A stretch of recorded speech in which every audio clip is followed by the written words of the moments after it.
What's happening, road dogs and highway hounds? Hey, Paul Wood, this one's for you, buddy. Let me get over here. I'm trying to get in a place where I'm not hitting the, getting a bunch of wind noise. Talking about fair distribution, and I want to be clear on why, just on my idea of why Litecoin is important to fair distribution.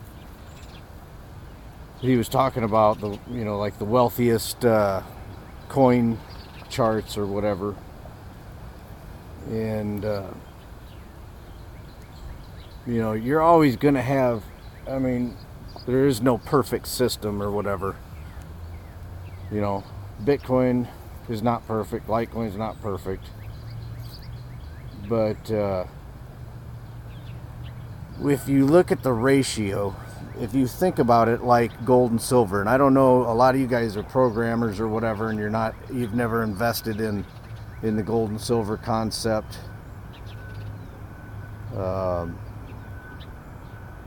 But so gold was money, right?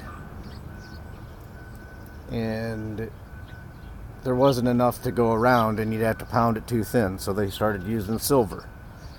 And then the silver wasn't enough to go around, so they'd use nickel, and then that wasn't, then they'd use copper, and it was basically to kind of dilute and give a hierarchy, right? And to me, it just seems like a solid philosophy. If this is a currency, if it's a money, just follow that same philosophy of distribution. And so the Bitcoin and Litecoin ratio is at 1/100 or whatever it is now. I'm not sure, you go look it up. But why that is becoming fair that aids in fair distribution is because that 1:4 ratio is a value measure, and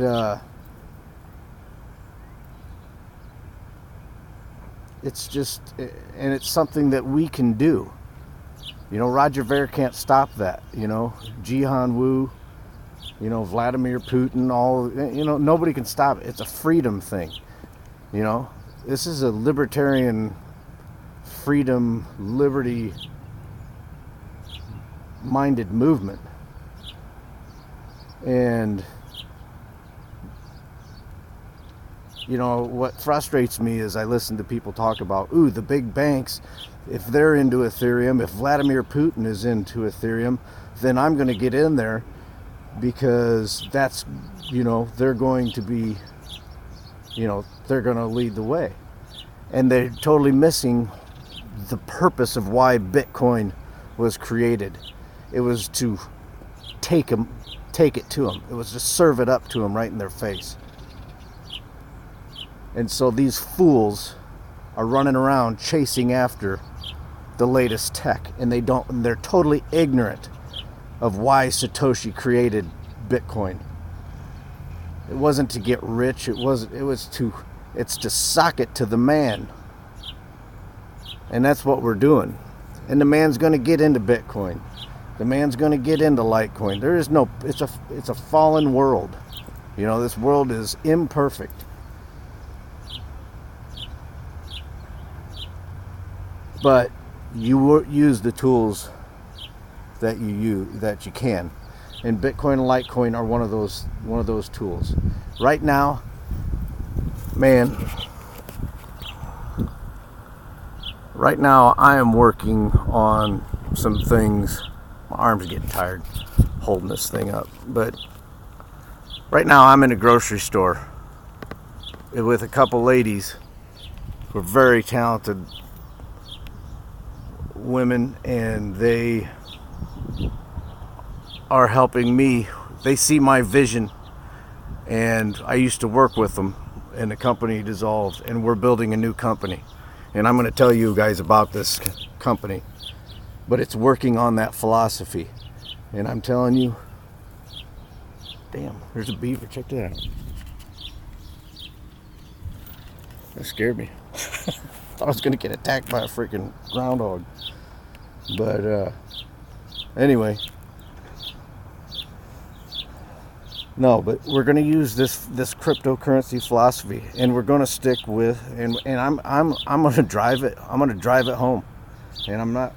I almost broke it yesterday, a little bit, on the news hour program. But I screwed that up because I had to take a phone call from one of these girls. But it's just amazing how things are falling together for me. And I don't know. But what I'm telling you is there is no perfect system.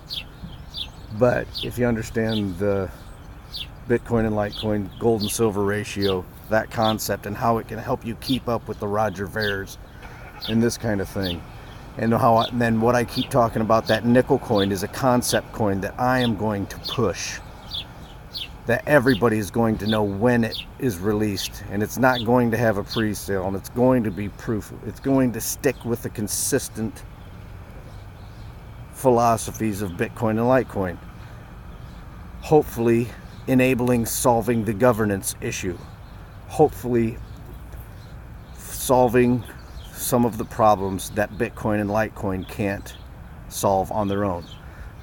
But it's not going to happen anytime soon. 5, 10, 15 years, there's no rush on it. But what I'm saying is we're going to stick to the goal, the what has been money for thousands of years. This philosophy, this simple philosophy, take the guesswork out of it. You don't have to worry about which is going to be a better coin, Dash or Monero. It's going to take care of it in that Bitcoin, Litecoin, nickel coin, and a copper coin at a time, because technology advances. So we'll have a copper coin later. And I don't care. It ain't about making the money for me. What it's about is justice and what's right in the world, and being as fair as we can be in a fallen world, in a world that's just so jacked up with, abuse and all that kind of stuff. But it's a fight worth fighting. Don't send me to some foreign country to fight for something, to kill people for corporate interest. I'm not down with that. But I'll fight for freedom and liberty, and that's what it's all about. And that's what that fair distribution model I'm talking about. And we're going to keep developing that, and everybody's going to know about it. We'll advertise it on the World Cup. We'll advertise it on the Super Bowl. We'll advertise. Everybody will know. When everybody knows what Bitcoin is, and when everybody knows what Litecoin is, and when that ratio is tugged up, and everybody's saying, I wish we would have got in, then we'll release the nickel coin that's 1/95th of a Bitcoin, and that will help with the fair distribution, because then that will be pulled up by the free market. But it's got to be pulled up by the free market. You have to want to bring Litecoin up to the 1:4 ratio. I want to, and that's what I'm doing. It's not for profit, it's to make it fair. That's the fair distribution, is you fight. You don't need to do guns or throw firecrackers like some of the people do. But you work with your behind, You get your butt in gear, you go to work, you buy your Litecoins, and you buy it until it gets up to that 1:4 ratio. Let the traders trade, But anyway, that's all I got for you guys. I just wanted to be clear on that. Adios. Thanks, Paul Wood.